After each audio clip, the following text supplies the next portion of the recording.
Le fil info. Ici Zach Langlois et voici votre fil d'actualité de l'Association des radios communautaires de l'Ouest et des Territoires. La valeur des terres agricoles au Canada a augmenté de 11,5 %.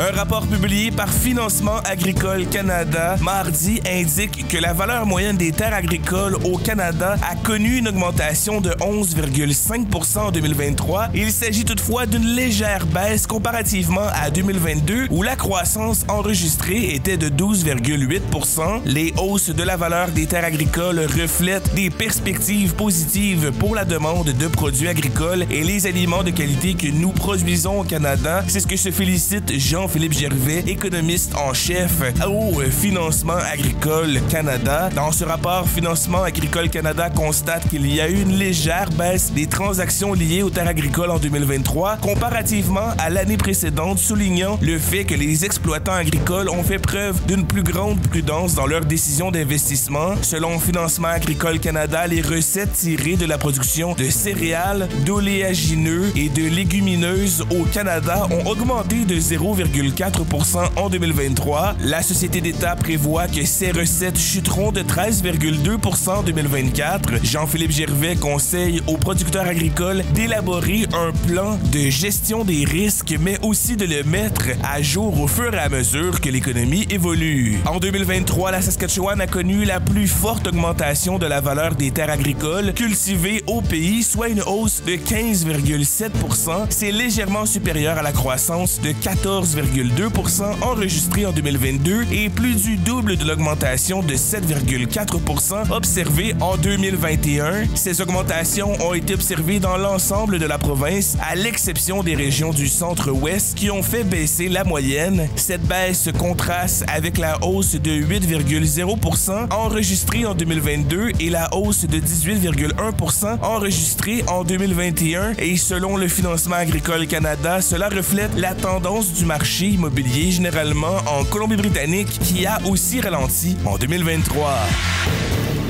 Les députés manitobains verront leur salaire augmenter en avril. Le salaire annuel de base de 57 élus provinciaux du Manitoba passera de 102 998 $ à 106 602 $ le mois prochain, soit une hausse de 3,5 %. Cette augmentation est prévue par la loi sur l'Assemblée législative et vise à ajuster la rémunération des députés au coût de la vie. Elle est déterminée par le commissaire chargé du traitement des allocations et des prestations de pension des députés sur la base du taux d'inflation. Cette augmentation n'est pas tout à fait du goût du directeur de la région des Prairies pour la Fédération canadienne des contribuables, Gage Obrich. Gage Obrich souligne cependant l'aspect positif du système en place au Manitoba dans lequel le niveau de rémunération des députés provinciaux est supervisé par un commissaire indépendant. C'est le conseiller juridique Michael Warrior qui occupe ce poste depuis sa création en 2007. Son dernier rapport sur le sujet date de 2017, mais une nouvelle étude est en cours. Dans un courriel, le chef du caucus du Parti progressiste conservateur du Manitoba, Greg Nesbitt, explique qu'il se réjouit de rencontrer bientôt le commissaire pour lui faire part du point de vue de notre groupe parlementaire sur le sujet sans préciser la nature de son point de vue. Pour le professeur en sciences politiques à l'Université de Winnipeg, Félix Mathieu, l'augmentation du salaire des élus est raisonnable, pondérée et nécessaire si l'on veut inciter les gens à s'investir dans la vie politique. Cette hausse à venir place les élus manitobains dans la moyenne des autres députés au pays. Les élus de la province voisine de la Saskatchewan touchent une rémunération annuelle de base équivalente à 106 384 $. Les députés provinciaux les mieux payés au Canada sont les élus québécois dont la rémunération s'élève à 131 766 $. Tout en bas du tableau se trouvent les élus de l'île du Prince-Édouard avec 78 541 $ par an.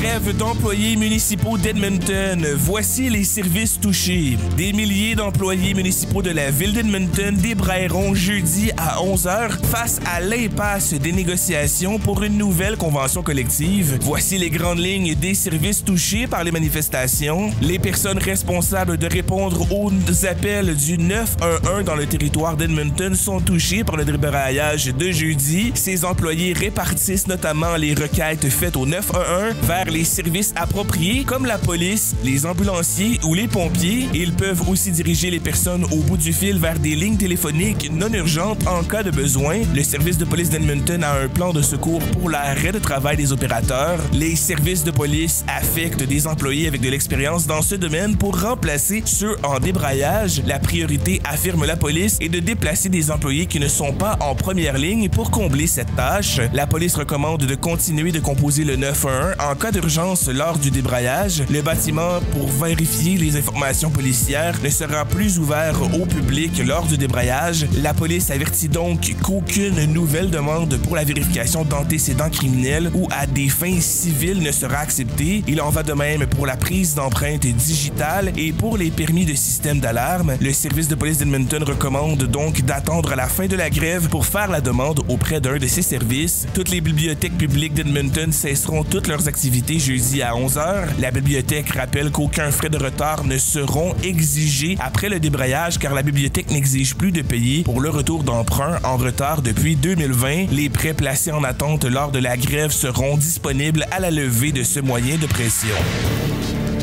Le redémarrage de la raffinerie de Burnaby pourrait s'accompagner d'odeurs et de fumée. La raffinerie Parkland dans la région métropolitaine de Vancouver devrait reprendre ses activités dimanche cette semaine après qu'un problème imprévu l'a forcé à fermer ses portes. Un communiqué publié sur le site web de la raffinerie Parkland indique que les équipes amorceront le processus en mettant en marche le ventilateur principal du système de chauffage de l'installation située à Burnaby en Colombie-Britannique. L'entreprise indique que cette étape essentielle devrait produire des périodes de brûlage à la torche élevées et un certain risque d'odeur, de bruit et de fumée. L'entreprise a ajouté qu'elle mettrait son équipement en marche en toute sécurité après ce qu'elle a appelé une inspection approfondie, un nettoyage et une maintenance de routine. Une fois l'installation opérationnelle, Parkland affirme qu'elle passera à la phase suivante de ses activités en commençant à alimenter la raffinerie en pétrole brut. Elle affirme qu'elle travaille en étroite collaboration avec la communauté et les organismes de réglementation et qu'une surveillance continue et indépendante de la qualité de l'air sera assurée pendant le processus de redémarrage. Lors de l'incident du 21 janvier, une forte et désagréable odeur de plastique brûlé s'est répandue dans certaines parties du Grand Vancouver et a suscité plus d'une centaine de plaintes de la part des habitants de la région. Selon un rapport de WorkSafe BC, 9 travailleurs de la raffinerie Parkland ont eu besoin de premiers soins en raison de l'incident survenu ce jour-là. Parkland avait publié un avis sur son site internet 2 jours auparavant, indiquant que les personnes vivant à proximité pourraient percevoir du bruit et des émanations provenant de l'installation à cause de conditions météorologiques qui se sont abattues notamment sur le Grand Vancouver. Métro Vancouver surveille les émissions de particules de dioxyde d'azote et de dioxyde de soufre provenant de la raffinerie Parkland.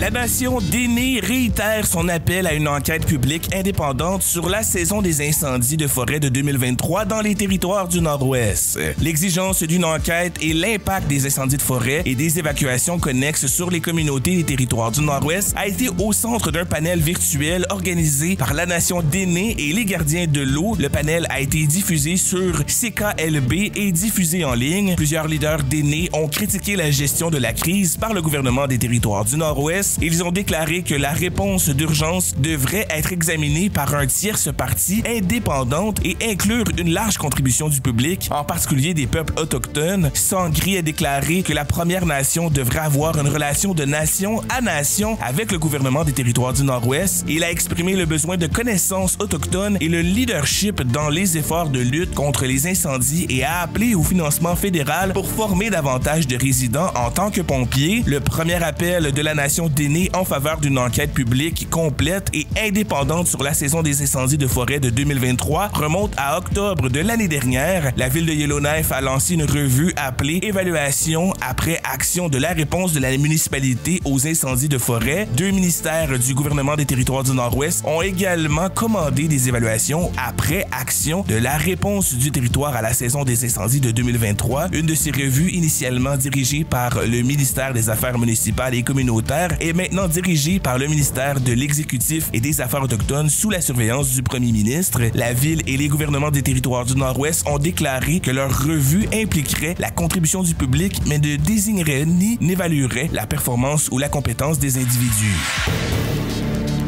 Des cliniques mobiles et des services de télémédecine vétérinaire sont offerts au Nunavut. Les équipes de Vétérinaires sans frontières sont actuellement en déplacement dans 3 communautés de l'Est du Nunavut pour prodiguer des soins à des animaux domestiques qui le requièrent. Pendant ce temps, plus à l'ouest, l'organisme à but non lucratif a récemment lancé un programme de télémédecine vétérinaire. Ces services viennent combler un manque de part et d'autre du Nunavut où il n'existe aucune clinique vétérinaire. La branche de Vétérinaires sans frontières en Amérique du Nord a déployé des vétérinaires et des technologues en santé animale à Igloolik, à Qikiqtarjuaq, à Kimirut jusqu'au 15 mars. Les équipes visitent chaque communauté pour une durée de 3 à 4 jours et sont en mesure, entre autres, d'administrer des vaccins ou des médicaments et de faire des examens de suivi. À l'exception d'Igloolik, elles peuvent aussi effectuer des opérations chirurgicales. L'organisme offre ce type de clinique mobile depuis 2019 au Nunavut. En 2023, les cliniques mobiles ont reçu 237 animaux dans ces 3 communautés, majoritairement des chiens. La gestionnaire des programmes du Nord canadien de Vétérinaires sans frontières, Mariki van der Velden, soutient que l'absence de vétérinaires permanents au Nunavut rend la demande en soins très importante. Depuis plusieurs mois, la Société de protection des animaux dispose d'un bâtiment à Iqaluit où elle accueille occasionnellement des vétérinaires en rotation. Le service est gratuit et est offert 24 heures sur 24, 7 jours sur 7 dans les communautés de Joa-Haven et de Kugluktuk au Nunavut ainsi qu'à Tuktoyaktuk au territoire du Nord-Ouest. La Dr Michelle Touma souhaiterait pouvoir l'élargir au-delà de la période d'essai. Selon le financement disponible, les clients pourront ainsi solliciter les services des technologues vétérinaires par téléphone à travers Animal Health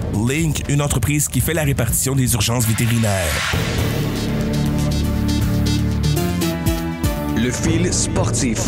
Curling, un 3e championnat canadien consécutif pour Brad Gushue. L'équipe Canada de Brad Gushue est championne du Brier 2024 présenté à Regina. Les représentants de l'Unifolier ont défait la Saskatchewan par la marque de 9-5 dimanche soir au centre Brent à Regina. Il s'agit d'un 6e titre au Brier pour Brad Gushue et 2 de ses coéquipiers, Geoff Walker et Mark Nichols. La Saskatchewan présente sa première équipe de cheerleading au Warman Cheer Classic. Pour la première fois de son histoire, la Saskatchewan a aligné son équipe provinciale de cheerleading lors du Warman Cheer Classic où plus de 3500 athlètes âgés de 3 à 30 ans se sont affrontés ce week-end dans la ville de Warman, située au nord de Saskatoon. Habits noirs, verts et blancs, un nœud pour les cheveux dorés avec des brillants, sans oublier l'écriture Sask et le maquillage. L'équipe de Saskatchewan était l'une des formations les plus attendues sur la scène. La curleuse Brianne Harris suspendue pour dopage. La quadruple championne canadienne de curling Brianne Harris a provisoirement été suspendue après avoir subi un contrôle positif au ligandrol. L'athlète de 32 ans a toutefois confié à CBC Sport qu'elle portera la décision en appel au tribunal arbitral du sport, arguant qu'elle n'a pas pris de la substance délibérément. Harris, première de l'équipe Inarson, avait été écartée au tournoi des cœurs le mois dernier, quelques heures avant que son équipe n'amorce la défense de son titre. Un franco-manitobain au sein de l'équipe nationale de Skeleton. En juin 2023, Sébastien Rignière était à Calgary. Il s'est présenté au centre d'entraînement de l'équipe nationale de Skeleton pour essayer un sport qu'il n'a jamais pratiqué. Durant les tests physiques, il a égalisé le record canadien pour le meilleur départ en skeleton. À seulement 24 ans, il s'impose alors comme l'un des meilleurs espoirs du Canada dans cette discipline. Sébastien Rignière est avant tout un spécialiste des épreuves de sprint. En parallèle de ses études universitaires, il compétitionne pour l'équipe d'athlétisme des Bisons de l'Université du Manitoba.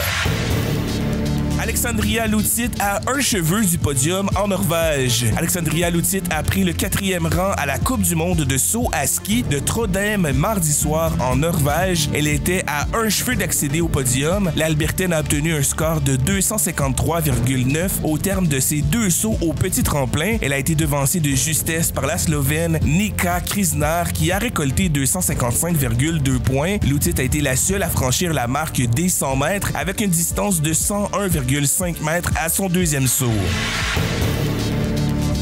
Fit Fellas, un programme d'exercice pour hommes d'âge mûr. Au centre communautaire de West Vancouver, un programme d'exercice réservé aux hommes a été créé il y a près de 46 ans. Au-delà de la forme physique, Fit Fellas est aussi un moyen de se rencontrer, entraîner. Ce fil d'actualité est produit par l'Arco en collaboration avec Boreal FM en Alberta. Ce projet est financé par Patrimoine canadien.